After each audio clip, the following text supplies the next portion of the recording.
আহ, ক্ষোভের মুখে বলবো না আমি, এবং শেষ ম্যাচে হতে পারতো, বৃষ্টি না হতো যদি, যদি পরিত্যক্ত না হতো ম্যাচটা, তাহলে হয়তো বা মুশফিক নিজেও বিদায় বলতেন, ভালো করুক আর খারাপ করুক, যেটা আমার বিশ্বাস। আর ক্ষোভের মুখে, হ্যাঁ, হয়তো বা এখন সবাই ক্ষোভের মুখে পড়েছে, কারণ হচ্ছে স্মিথ বিদায় নিলেন, অথবা আপনি দেখবেন যে বড় ক্রিকেটাররা যারা দলকে চায় দল ভালো করুক, তারা কিন্তু বিদায় বলে দেন টুর্নামেন্ট শেষেই। তো সেই দিক থেকে কথা আসতে শুরু হয়েছিল। এমনটা নয় যে মুশফিক তাদের কথা শুনে অবসর নিয়েছেন, এর আগে তো অনেক কথা হয়েছে মুশফিক মাহমুদুল্লাহ অথবা অনেক সিনিয়রদের নিয়ে, সেটা হয়নি, মুশফিক নিজেই নিয়েছেন, এটা আমি বিশ্বাস করি। তবে কথা শুরু হয়ে গিয়েছিল, হয়তো বা সবাই এই জন্য বলছেন যে মুশফিক বিদায় নিয়েছেন তোপের মুখে, এটা আমি বিশ্বাস করি না, একেবারে বিশ্বাস করি না।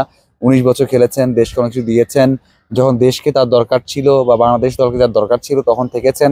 তো মুশফিক একটা ধন্যবাদ, একটা প্রত্যাশা করতেই পারে বা ধন্যবাদ পেতেই পারেন। এবং হ্যাঁ, আপনি এইটুকু বলতে পারেন যে মুশফিক হয়তো আর একটু আগে বিদায় নিলে ভালো হতো, হয়তো 23 ওয়ার্ল্ড কাপের সময় নিতে পারতো, তখনও তো বয়স 35-36 চলছিল, হয়তো নতুন কাউকে সুযোগ দেওয়া যেত। আর চ্যাম্পিয়ন্স ট্রফি এমন নয় যে এটা বিশ্বকাপের মতো একটা প্ল্যাটফর্ম, আপনি 8-9টা ম্যাচ খেলছেন, যেটা খেলতেই হবে। তো সেই দিক থেকে মুশফিক বিদায় নিয়েছেন বা ওডিআই কে বিদায় বলেছেন, এটা কোনো ক্ষোভে না, আমার মনে হয় মুশফিকের প্ল্যান ছিল, সেই প্ল্যানটাই এক্সিকিউট করেছেন।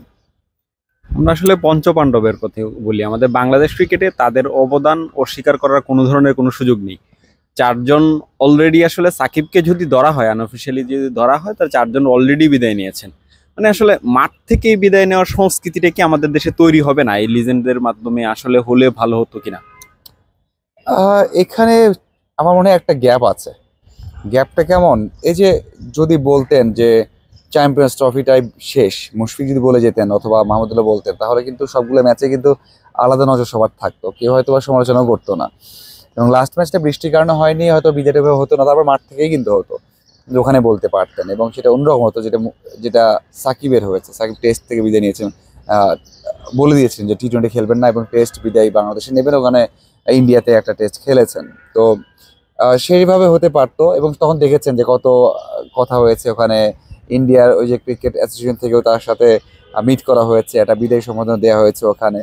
আহ, এমনটা হলেও হতে পারতো, কিন্তু এই সিচুয়েশনটা মনে হয় মুশফিক হোক মাহমুদুল্লাহ হোক, তারা যে আগে বলে যেতেন, বিদায়টা নিতেন বা বলতেন যে এই টুর্নামেন্টটাই শেষ বা এই ম্যাচটা শেষ, তাহলে অবশ্যই হতো।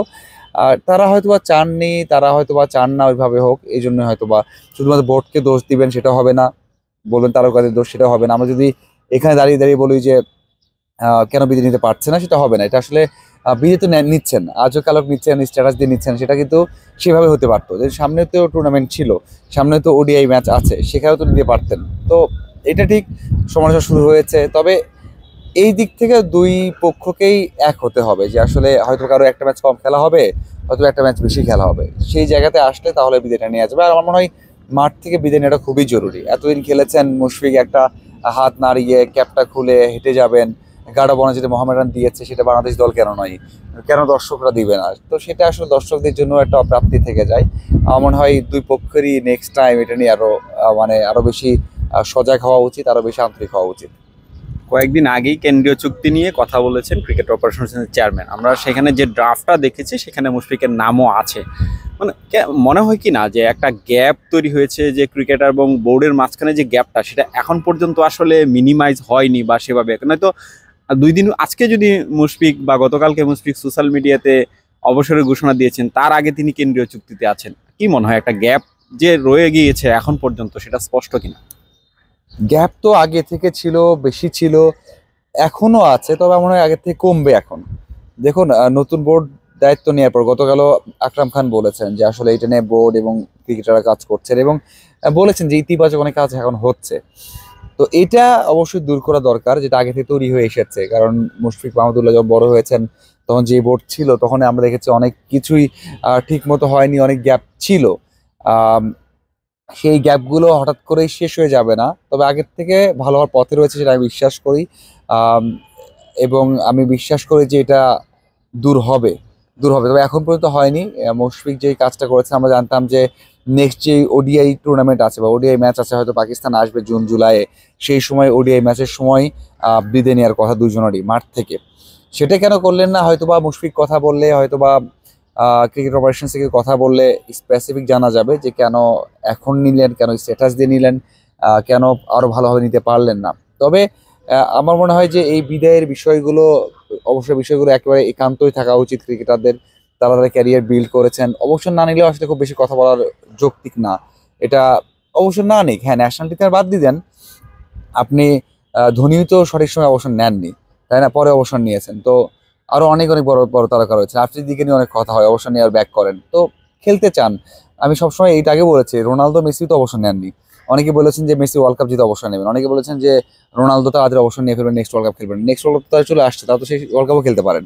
তো তারকারা কেউ মাঠ ছাড়তে চান না, ঘাসের সাথে তাদের ভালোবাসা আছে, বল ব্যাটের সাথে তাদের ভালোবাসা আছে। আপনি ন্যাশনাল টিমে রাখেন না, আপনার মনে হয় যে ন্যাশনাল টিমে রাখবেন না, না রাখলো, কিন্তু খেলে যাক না।